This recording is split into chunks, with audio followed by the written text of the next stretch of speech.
l'erreur du football de la diaspora congolaise.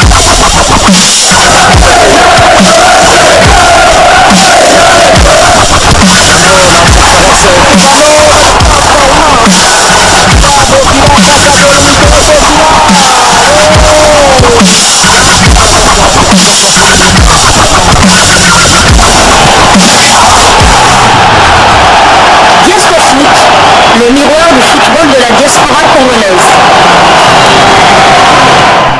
Vous êtes sur Diascofoot, le miroir du football de la diaspora congolaise. Diascofoot vous dit bonjour, tout plaisir est pour nous de vous retrouver, mais surtout de savoir que vous êtes nombreux en train de suivre votre chaîne YouTube dédiée uniquement aux footballeurs de la diaspora congolaise. Time is up, c'est l'heure de partager avec vous quelques news que nous avons pu récolter pour vous, des news concernant certains de nos internationaux ou des binationaux. Nous allons essentiellement parler mercato car ça bouge pour certains joueurs congolais. Et le numéro d'aujourd'hui, nous le débutons du côté de la Turquie. L'international congolais Salem Mbakata rejoint la Turquie. Le Gaziantep FK officialise la signature de Salem Mbakata pour les 3 prochaines saisons. Après avoir évolué en Ligue 2 et en Super League grecque, le natif de Kinshasa découvrira la Super League turque cette saison. Restons en Turquie où un autre international congolais fait son retour.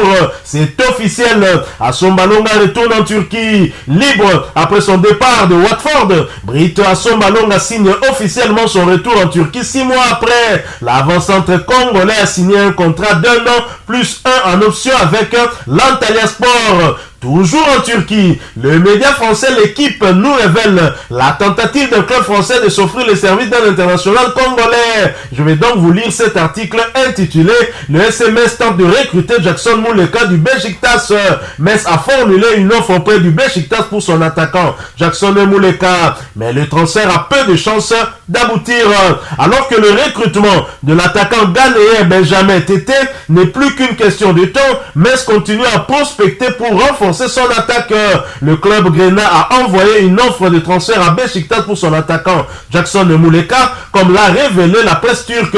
Selon nos informations, elle est de 3,5 millions d'euros. Si des discussions existent, des points de vue de toutes les parties semblent bien trop éloignés pour que le Congolais, auteur de 6 buts toutes compétitions confondues la saison dernière, rejoigne la Lorraine à ce stade.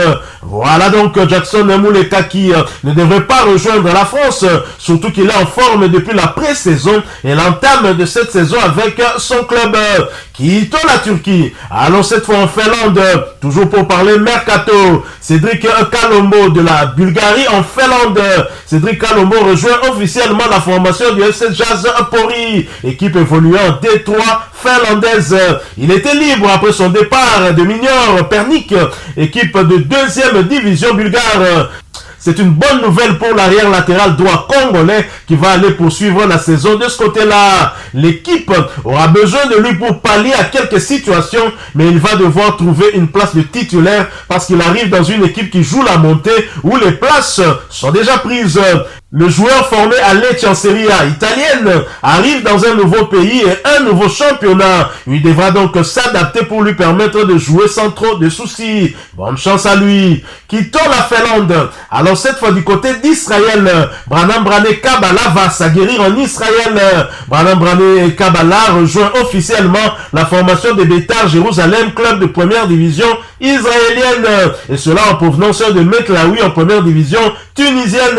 Il a paraphé un contrat de 4 saisons avec le club israélien. Et ce contrat court donc jusqu'en 2027. C'est une nouvelle étape qui commence pour le jeune ailier de 19 ans qui a fait ses preuves dans le championnat tunisien. Il n'aura passé qu'une saison qu'il partage entre 2 clubs. Régis où il est arrivé en provenance du Brésil de Goma, au Nord Kivu bien évidemment, en 2022 et Metlaoui. Il a disputé 25 matchs toutes compétitions confondues pour 3 buts inscrits et une passe décisive délivré. Le jeune ailier congolais va maintenant tenter de se frayer un chemin au sein de cette équipe, l'une des plus légendaires du pays, où il lui faut commencer par bien s'intégrer pour lui permettre d'évoluer dans des conditions optimales. Quittons Israël, allons du côté de l'Hexagone pour parler du capitaine de Léopard Chancel Mbemba Mangoulou, l'âme du boulot palais boulot. Samir Nasri, la légende de l'OM, ne comprend pas la mise à l'écart de Chancel Mbemba. Mercredi soir, l'Olympique de Marseille a officiellement entamé sa saison. Le club phocéen qui se déplaçait en Grèce pour le troisième tour préliminaire de la Ligue des Champions a courbé les chines devant les Panathinaikos. Score final 1-0. La rencontre a été marquée par la non-titularisation de Chancel Mbemba, maître homme de la défense la saison dernière au profit de Balerdi et de Gigot. Le Congolais n'est apparu qu'à la 86e minute à la place du Gabonais Pierre-Emerick Aubameyang. L'incompréhension sur le non-alignement du demi-dieu congolais Mbemba dans ce genre de match se reprend dans le paysage footballistique français à l'instar de la légende du club marseillais Samir Nasri qui a remis en question le choix du technicien espagnol Marcelino. On peut m'expliquer pourquoi Mbemba depuis la saison dernière ne joue plus? S'est interrogé l'ancien international français passé par Arsenal, Manchester City et Anderlecht. Diasco Foot, le miroir du football de la diaspora congolaise.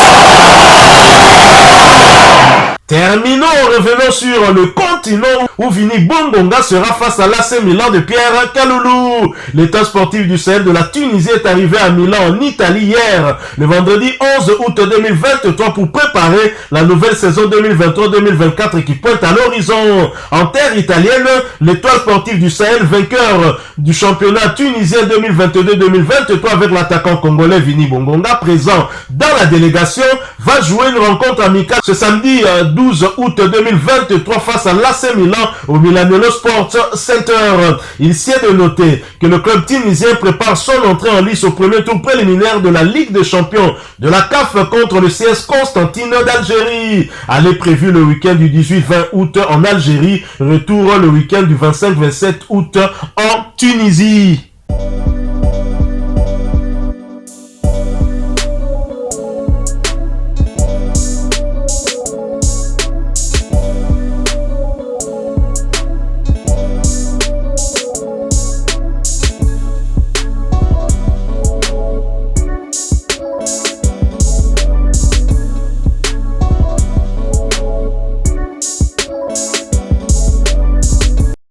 Voilà, nous sommes arrivés à la fin de ce sujet. Si vous l'avez aimé, n'hésitez pas à nous laisser un maximum de j'aime. N'hésitez pas non plus à partager avec nous votre opinion. Si vous en avez une par rapport au sujet que nous venons de vous proposer, laissez-la nous à travers un commentaire.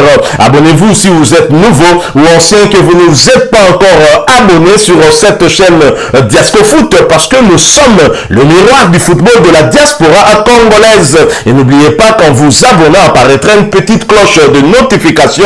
Cliquez dessus pour ne plus rien manquer des prochaines vidéos que nous allons vous proposer. Encore une fois, merci à vous, avec espoir de vous retrouver très bientôt avec un autre sujet d'actualité. En attendant, portez-vous bien et Diasco Foot vous dit au revoir.